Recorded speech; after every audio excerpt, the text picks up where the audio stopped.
nhớ rong say chung này chỉ có tên cha chăm họ thì chủ nhật tao vào tao chơi nu nói ya lúc có off li thì có off nu Thursday là nu thì plan được sẽ kêu họ lì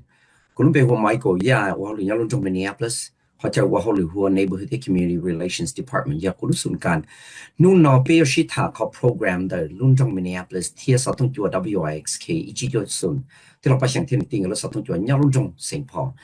họ bây giờ chỉ thả nu nó hay cho snow emergency là do tiền lúc xí họ và lọt đầu và là lọt tệ và lọt snow lọt lo là ở trong trong Minneapolis declare snow emergency là do tao hay tiền có chữ cái giá chế thiết giao chế thà gì chữ cái giao chế vì tiền mua đầu snow lo hành nó này do dùng cái giá nó nè ở còn này ít khó chỉnh trang hành đó tiền lúc này in lúc nọ cái kia đi rồi lúc có thì nó chỉ chuyện đấy tận đây nó thì mà snow có lo thì có lòng đầu là biết đi chụp bao tiền chỉ có tầm 8年代này giờ tiền này cho nên我只呢知道讲社会就那种故事他听我录出的了，但从明年不是也谈到了，他叫你，反正叫你讲到古，人社会就那么弄，这给录出的到从明年不是也他这叫给把就好，从明年不是就那么不行，你这个等于咱家从明年不是那些，你了就被让是他弄那么弄他的 snow emergency 了，要的路线了到了得了了，也莫给住，还真得车呢，有理家天里，一个路车天里去到家哦。cho kế thế cho của có rong thì có cho trả thêm một lò lý cho thì dùng gì thế cho nên qua hồi nhớ trong Minneapolis lấy tốt và cầu cho đầu là snow họ kế nó này yêu cầu lý cho để nên thế li và mua cái trả thêm một lò trở li yêu sẽ xa yêu một thì là thế tàu một tala thì là thế tàu để kế chế chế mua chữ lúc xưa hỏi mua snow lò nữa này chỉ nhớ số hết cho nó quý tôi cũng như họ lưu kế nhớ tàu trong Minneapolis hoa dầu nó New York tu nhớ là Hauv transportation thêm maintenance thêm repair nhớ luôn trong Minneapolis lúc xuống căn cho họ lưu public works New York tu director nhớ là họ số hết cho nó cũng cho tàu tu mua Bali đã có tu chạy lưu đó số hết cho nó anh ấy cho ông nhiều gì sợ làm cho bế sĩ thà số hết cho nó bế thà để ông mà lý số mong là bây giờ chỉ là thì tận đây là sự kiện tiền là để cho họ讲特别是他让你得了了，我哋做啲事呢，就你自己得能查。特别是他是做 snow emergency，来要系啲路线落 snow 弄到了诶，我莫给住有用的家，对 Welcome to Joe from Public Works, Transportation and Maintenance and Repair Director. Joe, thank you so much for taking your time of your busy schedule to be with us. 我做的Joe，我各种都讲，比如说我做那天，就当然我做的都冇办，我各都在路的时候呢。Joe, welcome, and along this interview, you will have a chance to really help us understand who you are. But start with who you are, why you work for the city of Minneapolis, what you do, and why does the city of Minneapolis have snow emergency? Ví dụ có cho thì có những từ thì có hồ lụt luôn trong Minneapolis trong nhà thì hồ lụt thì in có thì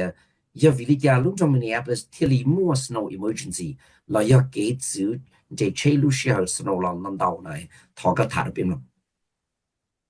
Thanks for having me today, Michael. As you said, my name is Joe Palman. I'm the Director of Transportation Maintenance and Repair for the City of Minneapolis. In the transportation maintenance and repair, we do street maintenance, which includes that snow and the snow emergencies we talked about, snow removal. We're also in charge of special service districts. We have a construction division. We do ramp and bridge maintenance as well. Michael. Go ahead, bye. 我真係咪講咧？我在呢個係嗰邊被要做破門股，要做 director 做 transportation maintenance there repair division，要做 public works。股要做有冇使說就做個嘅都得嘅，使說得嘅。here 俾冇個special services，俾有冇使說都做啲即就做 call 就 ramp 即就錯。Go ahead, Joe, continue. Sure. The city of Minneapolis has snow emergencies when we get a significant amount of snow. Our plows are out a lot when it snows, not just when there's a snow emergency. Throughout the winter, our crews are out, most of the time to make sure that the streets are drivable. Like I said, we have to declare a snow emergency when a significant amount of snow falls. Crews then plow all 1,400 miles of streets and alleys in Minneapolis over the course of the next 3 days. The only way we can plow the streets completely is to get the parked vehicles out of the way. That snow emergency and those parking rules is what makes that possible. When a snow emergency is declared, a series of parking restrictions go into place over the course of the next 3 days. Each of the 3 days of a snow emergency has different parking restrictions. That gives snowplow crews the ability to get to all parts of the streets and keep vehicles moving safely. Biết cho kỹ nó chỉ thầu lo snow nó chỉ bé cho cái snow bé một chỗ sân độ bé một cầu cho snow đó thì thế thì bây giờ ôn lên đó thì chỉ cho chủ yếu thầu ấy mua snow emergency bé thế thì một tầng một cầu snow sư thì thầu là cái nó thì thầu từ mua snow nó chỉ bé cho nó có là cho nó bé là lấy những một tầng một cầu snow một cầu ít tới kể thôi tới kể một cái cho kể rồi đến đây thế thì trả tàu chế bài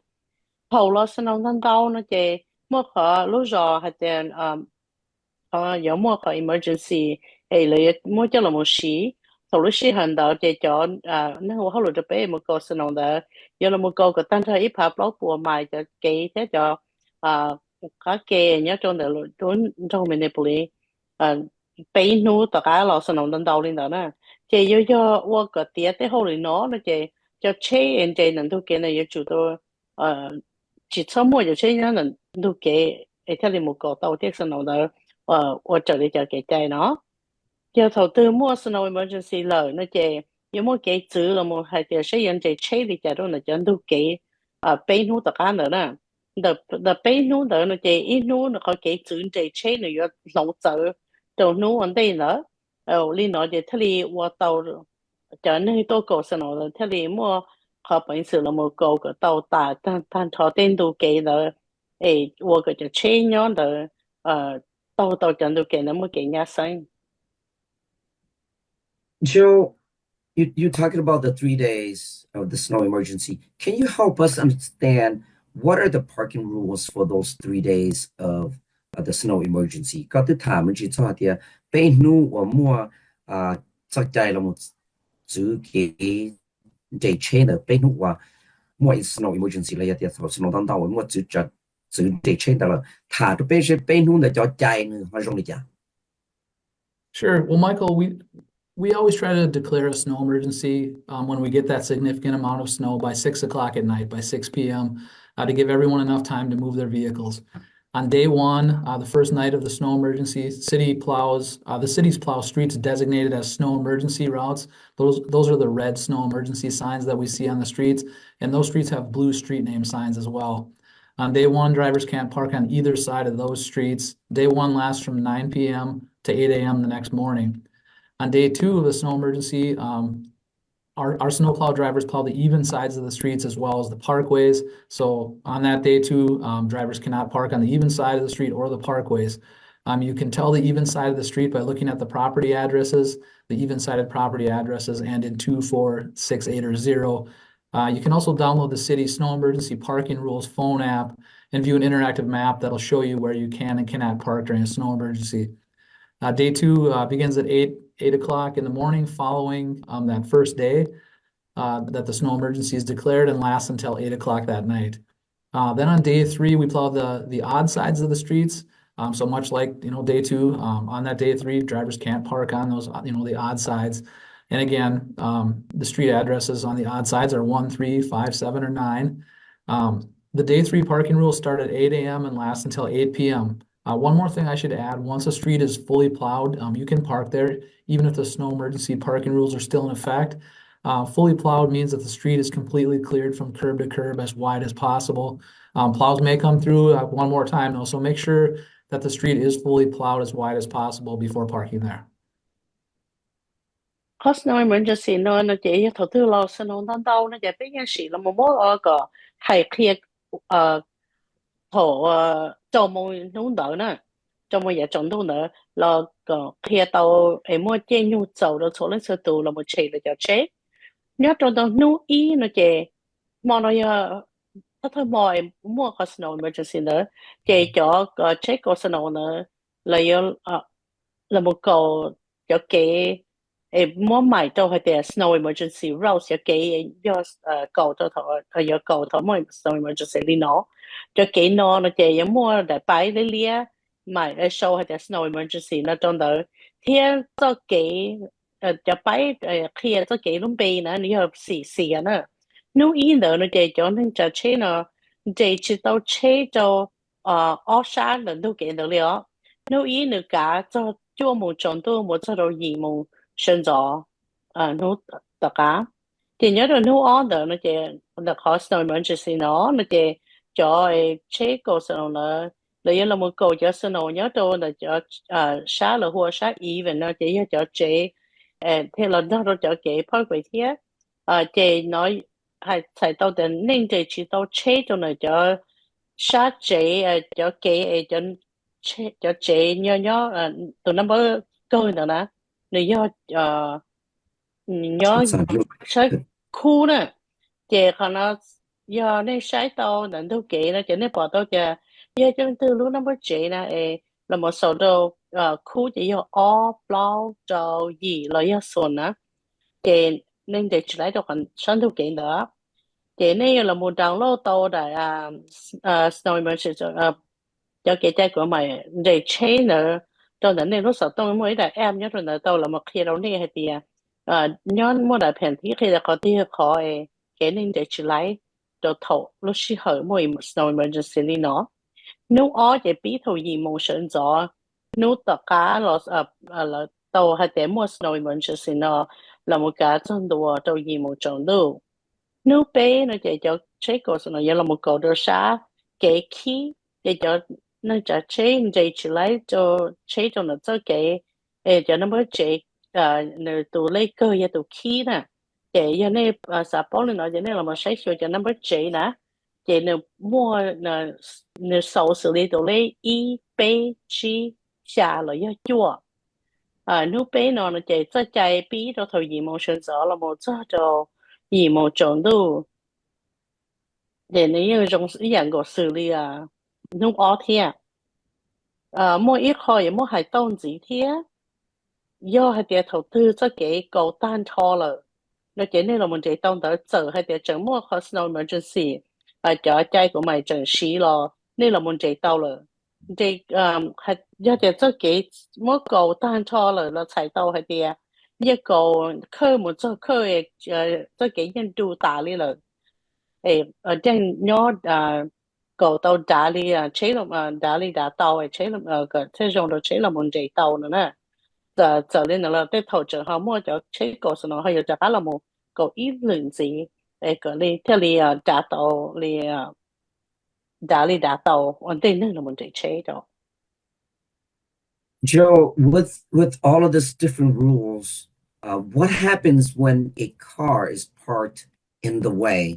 of the snow removal vehicles? Nếu hai tiền cho chạy nó là một chữ lúc xưa họ mua snow emergency nó này cho chế của lần chế đó là cho kế nó một thái của cho nên của họ lựa tốt của cho snow này cho chế này cho trâu mình hàng là cho trâu tăng mạnh trong nhà. Michael, if there are vehicles parked on the streets during a snow emergency, the streets can't be fully plowed. When they aren't fully plowed, they're harder to use. It's important to make our streets drivable, particularly for ambulances, fire engines, and other emergency vehicles, that need to be able to reach every home and business in the city. Vehicles that are parked in violation of a snow emergency are subject to being ticketed and towed to the Minneapolis impound lot. Do hai tiệt chân cái nó chỉ tàu trong mất cầu của ta nó chỉ chỉ tàu cho cái cho cái nó chỉ tàu nhưng mà change trong đó nó chỉ cái cầu chỉ tàu cho cái nó nữa nè cái do hai tiệt cho cái nó cái cầu chỉ tàu thì là một xí nhua nếu như có cái chỉnh chỉnh là qua cái bây giờ cái nó trả tàu mỗi cái nhá sáng trước sáng là một trò cho chế không mỏ lô lấy cho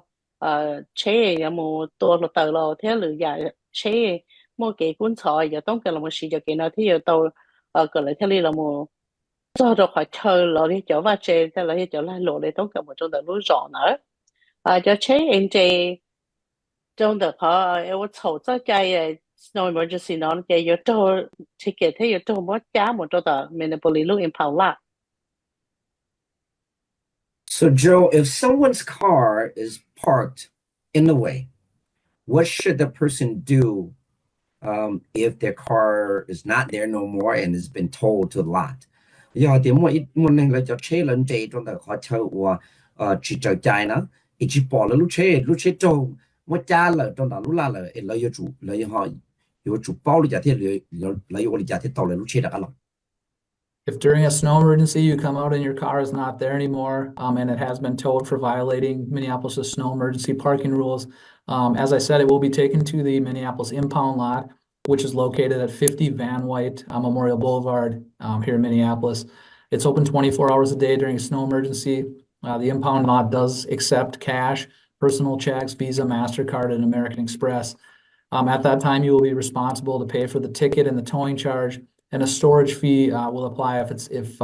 your vehicle is left at the impound lot for an extended period of time. The towing fee is $138. That money does help offset the cost of the services provided by the towing companies. Any vehicle that's left at the impound lot for more than a day will also need to pay that storage fee, which is $18 a day. Additionally, drivers are also responsible for paying for the tickets separately. You can call 311 or 612-673-3000 if calling from outside of Minneapolis to find out if your car is at the impound lot and what towing or storage fees that may apply. You can also find out what forms of documentation, such as proof of ownership, a valid government photo ID, etc., that you might need to recover your vehicle. I'd like to say our ideal scenario is not to tow anybody's car during a snow emergency. But we sometimes need to move the vehicle so we can fully plow the streets. We're asking everyone to do their part and follow the parking rules during these events. Do hai tia có tự lo nè, có lúc chế chỉ là có chơi con đề nè, cho cái con đề nè, cho lúc chạy Minneapolis mua có snow emergency nó vì tại có cho chạy đó lỡ, nó chơi lúc chế cho cháu một tại Minneapolis lúc impound lá nó có chơi là cho một trong đó nhớ trong đó chỉ cho Van White Memorial Boulevard. Nếu khi nào gặp số một cho no emergency snow emergency đó, họ impound lá nó chạy nhiên chúa chế Visa, MasterCard theo American Express. Có yếu cho là phía sau là một thầy đã chế kia thế thầy tụng ghi là giá cái lúc chế là một thế tụng ghi là mua cái lúc chế cho chia đồ đó ở trên đó do hay để có cho cái lúc chế nhá đó đầy đồ cái lúc chế hơn nào là họ kể giá tụng ghi giá chế do ít bộ bé cho gì đoàn cho ghi nào là một bát thầy cho company tôi một giá cho chế là một họ cho chế cho nhớ đồ đó lúc impound lan cha ít nú đó giờ tổng cả là một thầy họ là hoa storage fee họ ghi là cái chỗ cái chế đồ đó là trả đó họ ghi đó giờ có gì đoàn tàu ít nú chỉ ta lên đó xứ là tụi nâng trả chế nữa nếu mua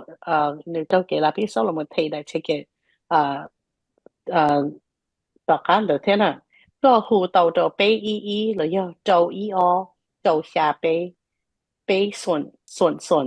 giờ có chỉ nhớ đó họ luôn trong Minneapolis là một sẽ sửa sẽ có lúc chế bộ nhớ đó tàu Minneapolis impound lot thì sẽ còn ghi có là giá có lúc chế là lò lấy còn ghi là cho cái lúc chế đó tàu giờ bộ những một còn ghi là nó có lấy thịt thế cái thế cái là một nông tàu hay là sẽต้องการต้องtựได้chỉตัวbỏ thơ xử lý bỏ thơแต่ก็ยังตัวจืดนะlúc chế là lò là do lừa đảo ID do nó chữ của tua là sẽต้องการต้องtựได้chỉ có有chủ đầu cho tua có thể là tua cho lấy cái lúc chế cho cả lò mua lò mà hại nó là mà có bé xã quan là mà bây giờ chỉ xã giá này lúc chế lò tôi thầu lúc chỉ hơi mua snow emergency nó từ khi mà bây giờต้องการโอลินอแต่เฉยจะเช่นหน่อยก็ไปทะเลละมั้งtàu cho kỹ cái bữa cho sơ đồ là chế tàu cái đào tàu giờ bây giờ hai cái số lượng车多呢我了我了好天个我老母我找你找给这个呗để chế nó trâu lúa chay nhưng mà mua tiền xây nó. Joe, how can a resident who is listening right now find out if a snow emergency in the city of Minneapolis has been declared? John, nhà chị cái tên cha, tôi giờ tên sắp bao thì lúc sau từ và nhớ lúc trong Minneapolis là giờ thì thầu snow lo oli và thêm một cái chữ để chế là giờ một snow emergency nhớ lúc trong Minneapolis là giờ là trả lại thì bao giờ? Michael, the city has many tools to find out when a snow emergency has been declared. We recommend putting as many of them to use as possible. The more ways that people, can use to learn about a snow emergency, the more prepared they'll be to do their part and the less likely that their vehicle will be towed. We have a snow emergency hotline. By calling 612-348-SNOW, you can find out if a snow emergency has been declared. If a snow emergency is in effect, the hotline will have information on that day's parking restrictions that drivers need to use to follow and avoid the tickets and tows. You can also again call 311. I should note that 311 is not open on weekends or holidays. You can also go to the city's website at minneapolismn.gov/snow, and that will also say whether a snow emergency has been declared. On the city's website, minneapolismn.gov, you can also sign up to get notified by an automated phone call, a text message, or an email whenever the snow emergency has been declared. You can also like or follow the city's Facebook or Twitter, I guess it's X, snow emergency accounts to be notified of a snow emergency and see what the parking rules are. Drivers who have Android or iPhones can also download the snow emergency app. During a snow emergency, the app will tell them the parking rules for that day. It also has the snow emergency parking map, so users can look at the parking rules in detail by entering an address. The latest version of the app will also send push notification alerts for snow emergencies as well. Lúc rõ mòn tàu cho học kế là một ba nên chỉ cho nên cho là một bao cho thầu từ mua snow emergency là bé bỏ trong cái này là một chỉ đâu họ học kế nó cho là một sự chỉ cho sự ý là ở cho xứ giờ nên bao mòn tàu cho kế là một cái cho để là một bao cho để sẽ bỏ một snow emergency nó là cái ở tàu nên ba tàu trong đó là một ở này này tàu đó nên lùa họ lử nha ở nhà nơi giờ chỉ một phần tàu hay để này giờ lúc chơi giờ trong giá mù bé mua có snow emergency hotline này hù đồ trâu bé bao gì snow họ nói giờ hiện đó này để xin bồi dưỡng mua snow emergency là chỉ mua giờ hay để mua có snow emergency lỡ nó chơi họ hotline nó nếu hiện đó này hay để sẽ không cái chữ để chơi nung đỡ giờ nó chỉ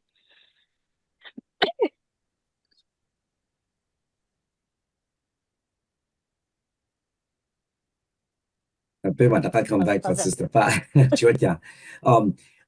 Joe, what we're talking about the hotline.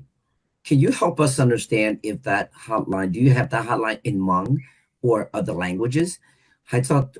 tu sa tong hotline na, 我哩保姆係我錄蒙貼我錄我就錄係貼啦要錄案件個事個談住到邊度。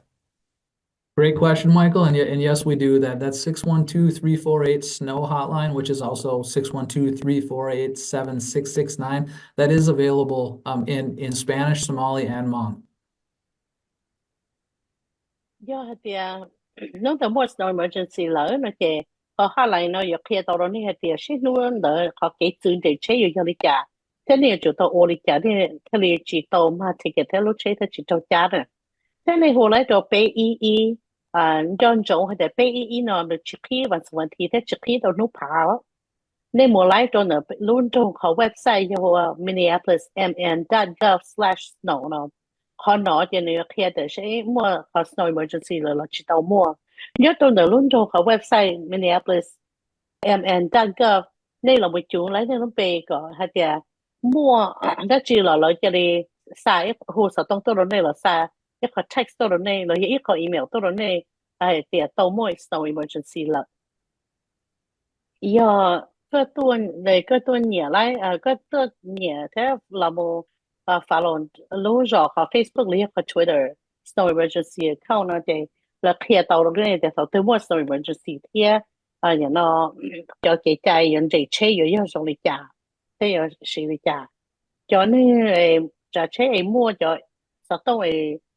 Android rồi thì cho iPhone nó cho là một download lại cho app show the snow emergency app nữa nè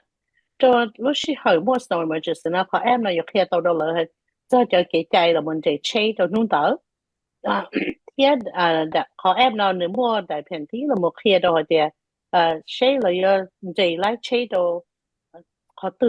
nung tớ thế rồi giờ lần đầu là phải chơi nhỏ trâu thế họ app ấy chết chấp lời tại nó từ cho họ iPhone nó chỉ là mua họ là kia tôi đó đây để giờ thầu mua họ là kia tôi này để thầu tiền thầu mua story emergency lại là một hai chỗ họ hotline ấy ship họ họ mua hai lửa họ lưu thế nó chỉ giờ mua cái cho hai đứa đó tụi sợ tông giờ trâu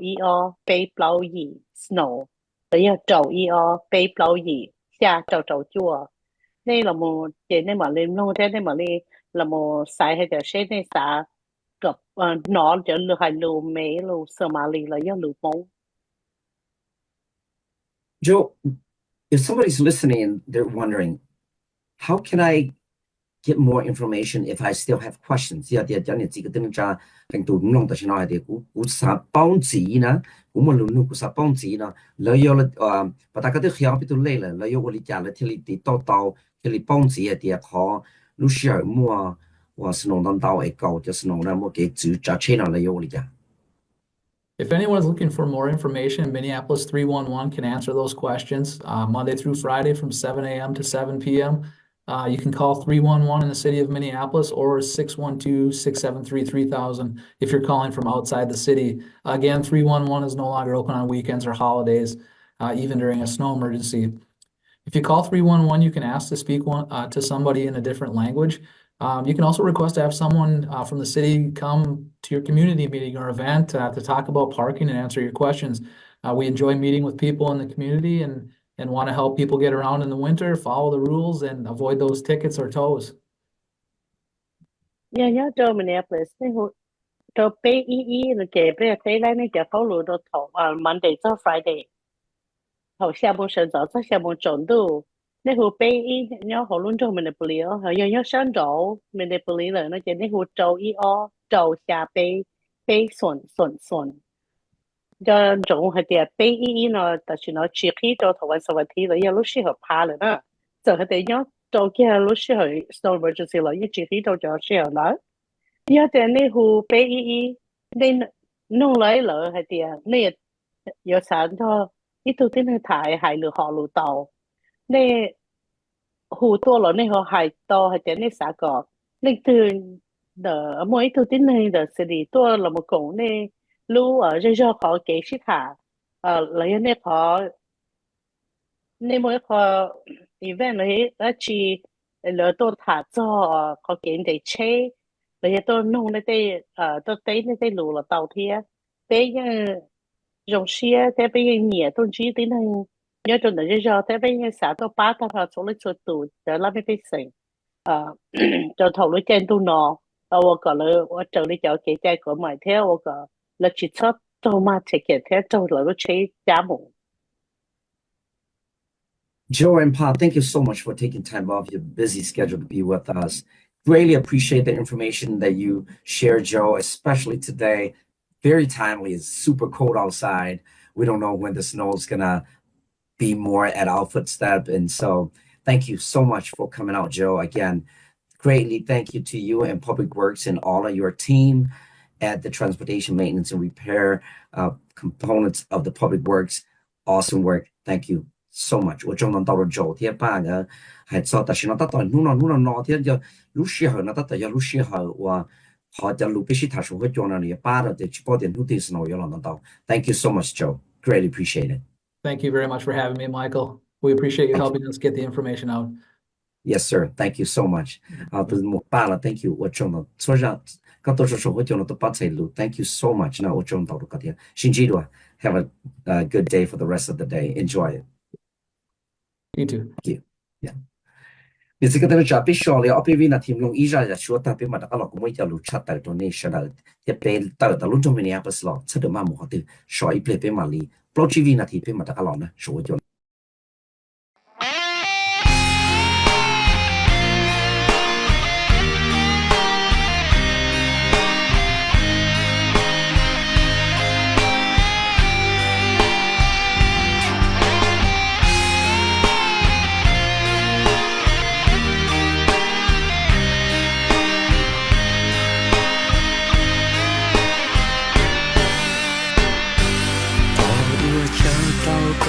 kế lô ua có tao mua tôi cũ ủa chớ ủa có những chuyện cũ xưa ủa sao sẽ kể cha xưa ủa sao sẽ kể lưu tia ủa sao họ có chỉ lâu xưa sao tia cô vừa trong đi cha lo có chúa mua cô y lên sự trời mưa lu cô chỉ mua lên từ lu cô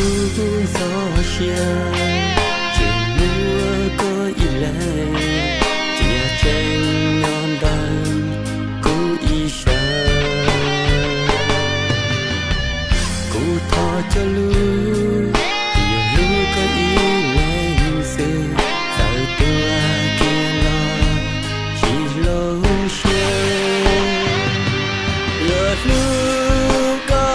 có ta cho xa nhờ chi bu còn lo có mơ nhờ chi bu có mơ xa chi bu có trâu lơ hay trâu ư lên cho kẻ lưu thọ ưa cho con sẽ kẻ lưu ua cháu mơ tôi cô lưu tao kia cho cô bao kể lưu trong ly trà kể lưu muốn thấy bao trà rồi ya có qua thọ ua châu cô thọ cho lưu yêu lưu có ý lên sự sao tôi kia lo chỉ lo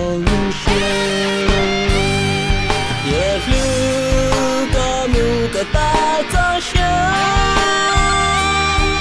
nhờ chi bu có mà lo có mơ nhờ chi bu có mà xa chi bu có trâu lơ hay trâu ư ở lên có kẻ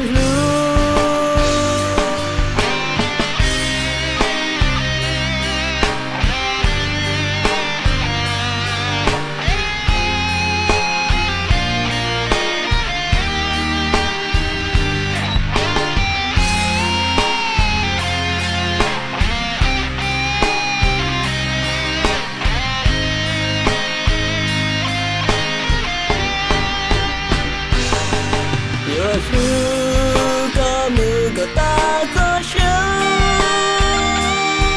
nhờ chi bu có mà lo có mơ nhờ chi bu có mơ xa chi bu có trâu lơ hay trâu ư ở lên có kẻ lưu nhờ lưu có ta cho xa chi bu cần lo có mơ nhờ chi bu có mà xa chi bu có trâu lơ hay trâu ư ở lên có kẻ lưu cô trâu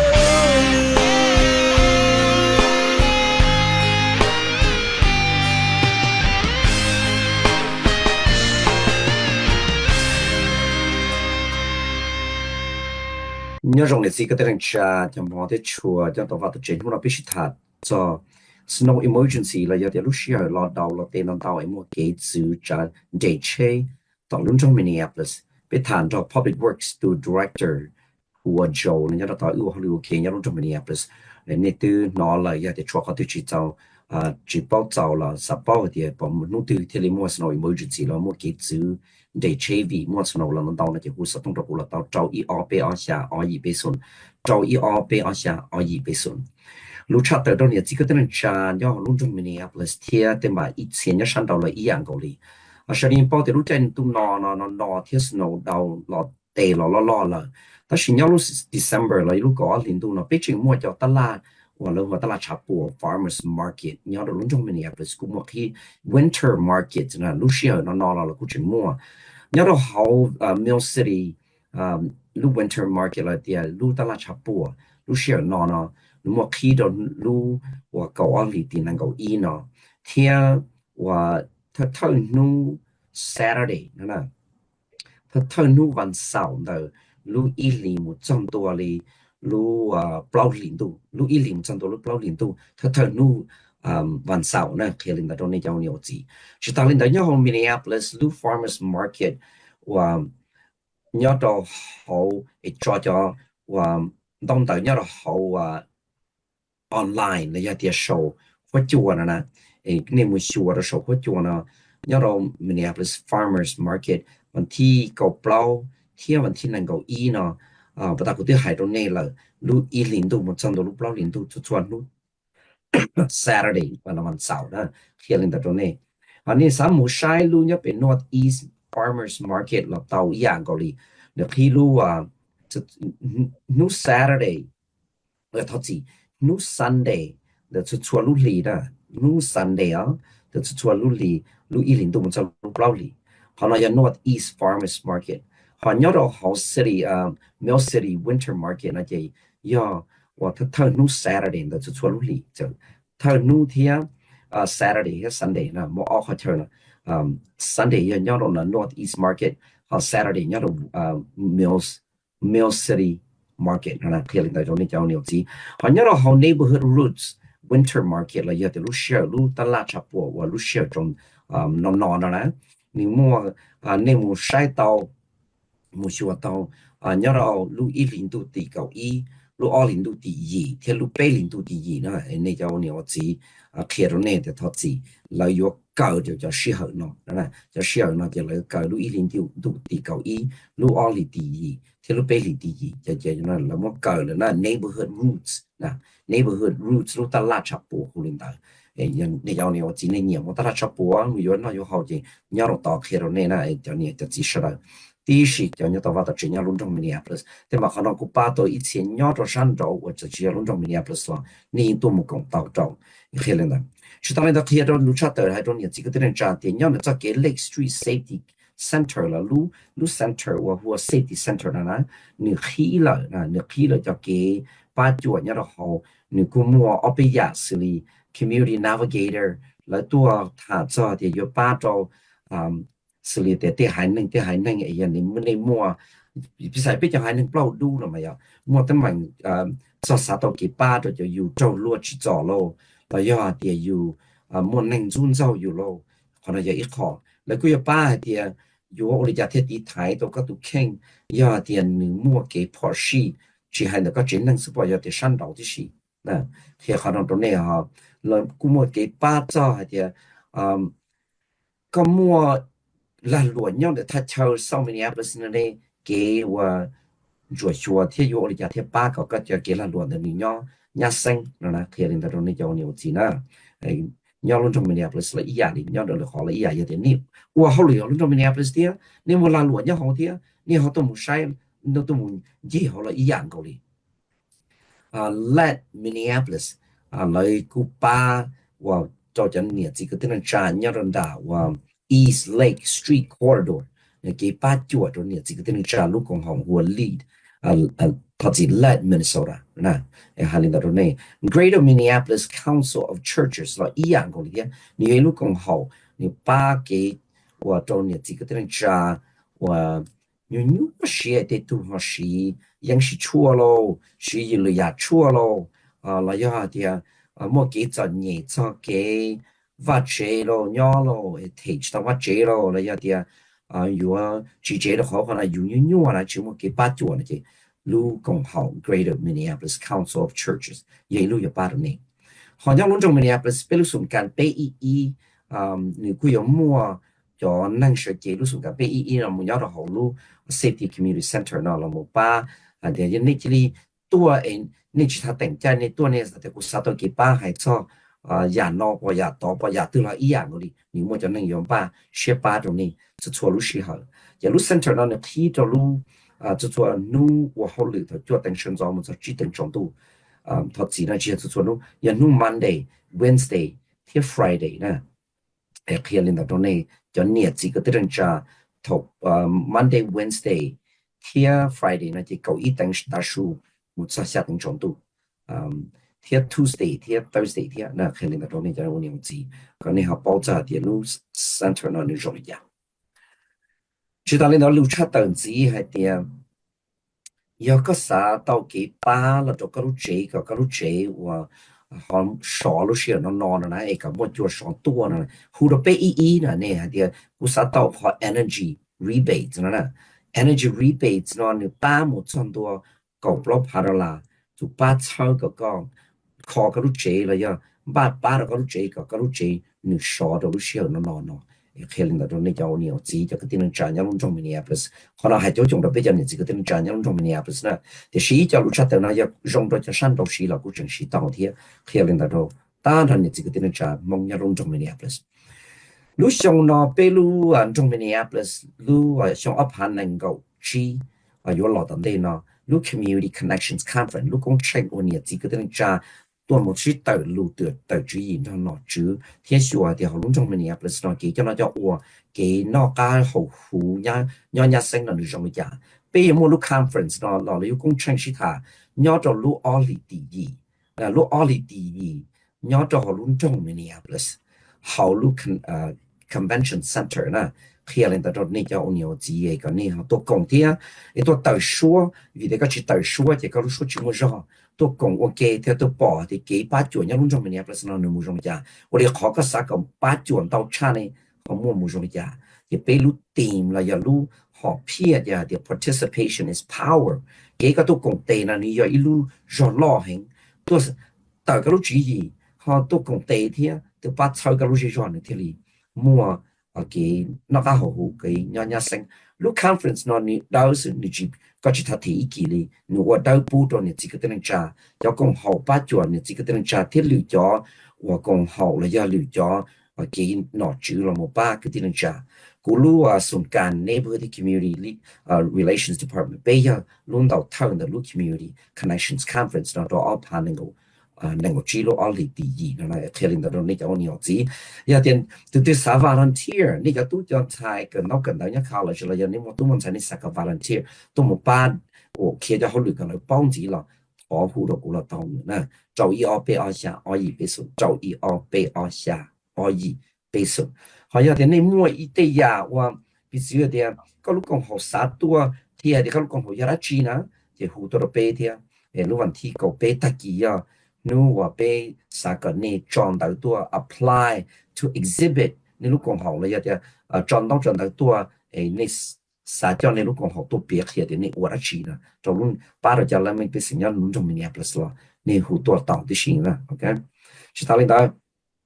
cho nên chỉ có tiếng trà nhá bảo luôn trong Minneapolis và ta sẽ nói ta tóm lòng số hóa chuột nó khi nó nè thì lúc sau nó là thế mà nên cho ông khi phải phá này ông dễ hành vì thì có sĩ chuột số thì có yếu tố khi phải phá cái chuột số thì nếu mua cho program là một ba rồi nè nè cho program như họ lúc sáng Minnesota nó hùa thì Minnesota Energy Assistance Program nó nè cho nếu ba có apply có qualify là ở nó chỉ tên bà có chuyện qualify đâu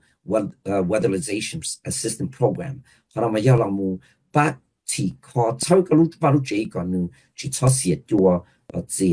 chùa cung đồng tàu lúc xưa nó họ giờ để đầu tư số là cho xịt chùa gì nữa nè cho nên giờ ở program ít họ giờ energy assistance program ít họ giờ weatherization assistance program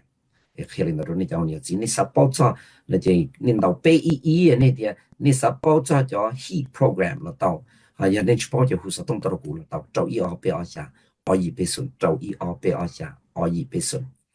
chỉ tạm đó lưu chát ở khi thì ta chỉ nói ta yếu cho Christmas yếu cho New Year là cho lúc xưa và Christmas thì một cho lúc trong chia nó là cái yếu nó và họ và họ chế nếu muốn làm đâu especially bây giờ mong là giờ xuân làm đâu bây giờ mong sẽ là bây giờ cứ một tí trong chỉ biết tôi nói mà ok tôi rõ mà chia về bây giờ là New Year ok rồi tôi nói ok Christmas rồi này thì có sẽ là xưa xí cho cái và nó và họ giờ thì có họ chơi có我说我们那提了到那这头多也多个天么好的了去着中到哎呀的个么叫你 Greece 了么找老是这个有了么少着中到你提里去我么好有出席我们来到诶，你这里我这古年了啦，可能看到你叫你我知道，要系点。個lúc họ chú họ mua là thật là chỉ xong đó đây đâu trái gì đó cho đây một cho những đời lúc họ chú chỉ tự là nó tự là chỉ qua lại là tự chỉ có lúc chỉ cũng nhẹ đó nè thì lên đó đây cho nhiều chỉ số cái lúc áo vẫn rong lúc cái chỉ chiến cái nữa thế tôi cho hi cái rong cái cho họ trúc cái rong giờ thì một tấm bằng chỉ tự họ cái lúc chỉ cho tận đó cái cho nên tự họ cái lúc vào lúc chỉ thì hụt rồi cho ý cái một cái ba đó này cho nhiều chỉ cái thế là trả sợ đó nhớ rồi luôn trong Minneapolis nè họ nói cái lũ chát tàu luôn trong Minneapolis trong này cho nhiều chỉ của luôn bề vua Michael ya sinh ya sau đó ya trâu ý o bề ở xa ở gì bề xuân trâu ý o bề ở xa ở gì bề xuân của tôi sau đó để đuổi ya để mua đã chỉ cái nhiều xem cho xem chỉ cái nó có họ cũng nhớ luôn trong Minneapolis cái nhà sinh này có sản mua cái lũ nô sạch tàu cái ba ya hú sau đó tôi cũng ya để này chỉ bảo lũ mình cả là ya này số hú đó cũng này chỉ hú đó tao bề ý là tao đó hú đó là luôn trong Minneapolis là tao, nhưng mà bây giờ nhiệt giờ chỉ tiền trả nhá luôn trong Minneapolis khi lên đó này, cô yêu tôi sẽ chịu bây giờ mong lo giá là khá mình ta cao ràng tạm thôi, nhá họ cũng luôn cần chơi qua họ lử, em mua ở trên này chỉ hạt thiệt cũng xả còn luôn trong bảo cho trai là một ba bé hay năng đi trả là này hai đó cũng là tao, họ này hai đó là xử lý là tao thì xí, em giờ nhiều gì giờ cái tiền trả nhá luôn trong Minneapolis, trong xe sau thông chùa WX khi thìเราไปเชียงเทนนิติ้งแล้วsau thông chùa, nhá luôn trong Minneapolis cho kêu họ lử cho luôn trong Minneapolis là một chát tờ lũ trong này chỉ có tên trả thia chú cho nên của mua cái bao ta cái chương trình đó để cho topics là do cái thả và ba chuột này chỉ có tên trả liền không nào biết thả cho emergency rồi cho tôi thả ít lúc lý từ của mua ở rồi giờ nút thì thì nút thì pay Thursday là chút chút lúc lý nè nút thì Thursday thì nút thì pay Thursday là chút chút lúc lý thảo ở tầng ta số một cho pay tầng ta số nút nào pay mua việc thì lúc lý thảo là họ program nó snow emergency nó họวันยาจีจั่วจะไปหามั่วจิตต่อจะหลอดถาจะทีรีมั่วจะหลอดถาตรงนู้นเนาะพอชัวร์ลินจะชัวร์ลุลีนู้ Thursday ที่อีเทียนู้ Thursday ที่ไปจะเนี่ยสูงขึ้นจนเราเอาแต่ฉันจะตาชูเนี่ยเรา WX ที่อีชิจะส่งที่เราไปเชียงกันรู้สักตรงจั่วไอ้ตัวนี้ในสูงขึ้นจนเราลีนอนู้นเนาะถ้าเราเชื่อเรื่องกินแล้วก็เนี่ยเรานอนเราร้องการที่ชอบร้องมาเจ้ามีอยู่แต่เราร้องเที่ยวชัวร์สิจะกี่จ่าเช่ก็รู้เช่ดีเย็นเนี่ยอีเพียก็สอนมันจีมามูที่ลีมูเตาไอ้จ่าเช่เราชัวร์สิแล้วเชื่อเขาnó là chuyện niệm luôn bùa thì thọ cả biết trong mong sợ đó cho bên mong lúc chơi biết nhau lúc lý ý cái thọ là lại thì chỉ cho lý ở trên tao tự do cho thọ cả sợ đơn chỉ kiến nó bao nhiêu种có trình độ也少不也这种保护不也被sợ đó xin chỉ đùa你叫我nhiều gì xin chỉ đùa lên nhiều rồiก็สัตว์ตัวหนึ่งอย่างตัวก็ลูกคงเชงโอเคลงเชื่อโดยที่เนี่ยที่จีโอเคลงเชื่อมีตัวมีหนัวเลยอยากช่วงว่าก็เลยแต่อีลุ่นดังอยากก็อยากอีตัวตู้ล้านใส่ตัวcái giặc cái là cái luật rồi cái tiếng chẳng mong sợ được bao tôi chân là có giờ cái xã tới tôi nâng tôi thấy cái ra đan nâng kinh cự đó có trên nâng luôn nâng mua ít đây DVD khởi chia treo rồi tên mình nhỏ thay tổ rồi có tiền rồi có theo ở đây DVD tiền lọt rồi có giờ cái xã tới tôi nâng tôi thấy cái lúc công trình cho được cái tiếng trả sai như rồi YouTube cái lúc bỏ cho cái lúc công trình giờ cái mình chỉ tên chỉ chờ lời hỏi tiệc có thay họ vào hỗ trợ giờ có chỉ bảo mua ít đây DVD có xã tàu ít nâng mua ít đây DVD rồi có ngã tua của ba tổ rồi có giờ hay tiệc có xã tàu ít nâng mua cái cho cái xe cũ thủ cho là của đùa tiền rồi có theo ở đây DVD tiệc lọt rồi có cú sẽ tông giờ xã tàu bé trâu sùn ít chi chua chi xã tàu bé trâu sùn ít chi chua chi ở trong